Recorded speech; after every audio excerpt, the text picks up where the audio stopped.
Continue with chapter number 2, basic accounting terms. Our very first term of this video is discount. It is the reduction in the price of goods or from the amount to be paid to a customer by the enterprise. Discount का मतलब होता है it is a reduction in price of goods. किसी भी reason के कारण अगर हमारे गुड्स का प्राइस कम हो जाता है तो उसको हम क्या बोलेंगे, डिस्काउंट। और from the amount to be paid to a customer by the enterprise, company को, जैसे हमने डिस्काउंट वर्ड तो बहुत कॉमन हम सब ने सुना हुआ है, तो कंपनी को डिस्काउंट मिल भी सकता है, कंपनी डिस्काउंट दे भी सकती है। तो इन केस अगर जो हमने अपने कस्टमर को पैसे देने हैं वो थोड़े हम कम कर लेते हैं, एंटरप्राइज कम कर लेती है, तो वो भी क्या होगा, डिस्काउंट होगा। डिस्काउंट अलाउड में भी ट्रेड डिस्काउंट और कैश डिस्काउंट। डिस्काउंट जो है वो दो तरह का होता है जब कंपनी ऑफर करती है, ट्रेड डिस्काउंट या कैश डिस्काउंट। अब ट्रेड डिस्काउंट कैश डिस्काउंट क्या होता है, the very first is trade discount. Trade discount is a reduction in the price by the seller to the purchaser of goods when they buy goods of the certain quantity और value.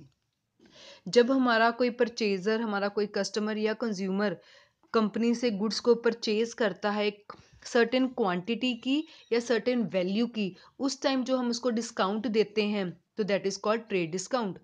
अगर हम बहुत simple example दें तो हम malls में देखते हैं, वहाँ लिखा होता है कि अगर आप 10,000 से ऊपर की शॉपिंग करते हैं तो आपको 2,000 का ऑफ दिया जाएगा।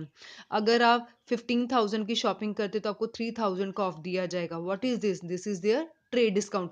उन्होंने पैसे से रिलेटेड एक लिमिट लगा दी या क्वांटिटी से रिलेटेड, अगर आप इसके 5 पैकेट खरीदेंगे तो आपको एक पैकेट फ्री दिया जाएगा या एक पैकेट का जो चार्ज है वो कम कर दिया जाएगा। ये सभी क्या हैं, that is trade discount. Sales are recorded at the net values. जब भी हम इस केस में अगर हम अपनी बुक्स ऑफ अकाउंट में एंट्री डालेंगे तो हम नेट वैल्यू पे डालते हैं। नेट वैल्यू का क्या मतलब है, sales minus trade discount. For example, अगर हमने 10,000 की गुड्स खरीदी तो वहाँ लिखा गया था कि 10,000 की गुड्स के ऊपर तुम्हें 2,000 का ऑफ दिया जाएगा, तो अल्टीमेटली 10 में से 2 को माइनस कर देंगे तो हमारे पास 8,000 रह जाते हैं। सो डायरेक्ट हम जब एंट्री डालेंगे we will write with the 8,000 amount, not with the 10,000, क्योंकि ट्रेड डिस्काउंट का मतलब ही यही होता है, ये देना ही देना है हमने, और इसको डायरेक्टली हम माइनस करके इसकी नेट वैल्यू दिखा देते हैं, हमें पूरा दिखाने की ज़रूरत नहीं होती। तभी हम बोलते हैं नेट वैल्यू। नेट का मतलब क्या होता है, माइनस करके ही फाइनल अमाउंट दिखाना। सिमिलरली परचेज में भी ऐसे ही होगा, कोई पर्सन कहेगा कि मैंने 10,000 की गुड्स खरीदी, इसमें मुझे 2,000 का ऑफ मिल गया, तो अल्टीमेटली वो 8,000 से ही अपनी बुक्स में नोट करेगा उसने 8,000 की गुड्स को खरीदा है, क्योंकि उसने 10,000 नहीं दिए, उसने 8,000 दिए हैं। Then it is cash discount. Cash discount is a discount allowed for the timely payment of due amount. कई बार जो हमारा परचेजर, हमारा कस्टमर होता है, वो हमें सारी जो अमाउंट है वो टाइमली उसकी पेमेंट कर देता है, टाइम पर ही सारी पैसे हमें पे कर देता है। सो पेमेंट करते टाइम जो हम उसको डिस्काउंट दे रहे हैं उसको हम क्या बोलते हैं, cash discount. It is an expense for the parting allowing the discount and income for the parting receiving cash discount.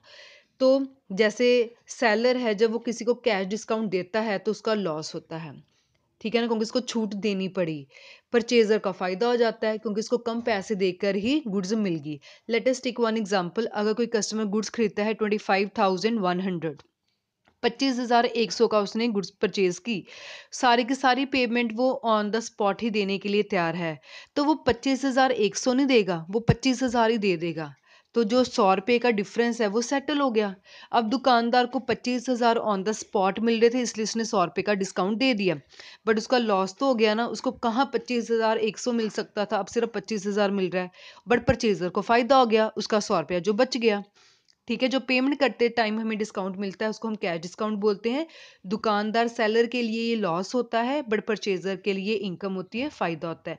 But दोनों पार्टी इसको रिकॉर्ड करेंगे कि टोटल 25,100 बना था, हमने हमने 25,000 दे दिए, 100 रुपये का डिस्काउंट हो गया, तो ये 100 रुपये का जो डिस्काउंट है वो दोनों पार्टीज अपनी बुक्स ऑफ अकाउंट्स में नोट करेंगे।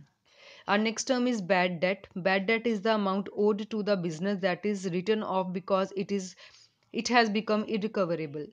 Bad debt का मतलब होता है वो वाला पैसा जो कंपनी का ड्यू था, मतलब कंपनी ने अपने कस्टमर से रिसीव करना था, बट अब हमारे कस्टमर हमें वो पैसा नहीं दे पाएगा, वो हमारा पैसा इरिकवरेबल हो गया, उसको हम नहीं रिकवर कर सकते, so that will be considered as bad date.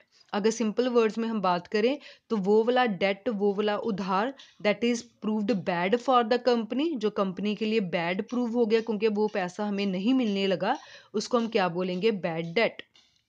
It is a loss for the business, simple, क्योंकि कंपनी के लिए लॉस ही है, गुड्स तो वो हमारी ले गया, सर्विसेज हमारी ले गया, बट हमें पैसे नहीं बदले में मिले, सो कंपनी का लॉस हो गया। और जितना भी लॉस होता है हम उसको प्रॉफिट एंड लॉस अकाउंट में डेबिट लिखते हैं। अब प्रॉफिट एंड लॉस अकाउंट हम आगे सीखेंगे।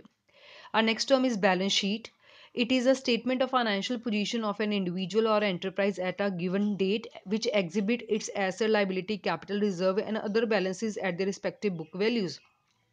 बैलेंस शीट का मतलब होता है कि ये हमारी एक फाइनेंशियल पोजीशन को शो करती है ऑन अ पर्टिकुलर डेट।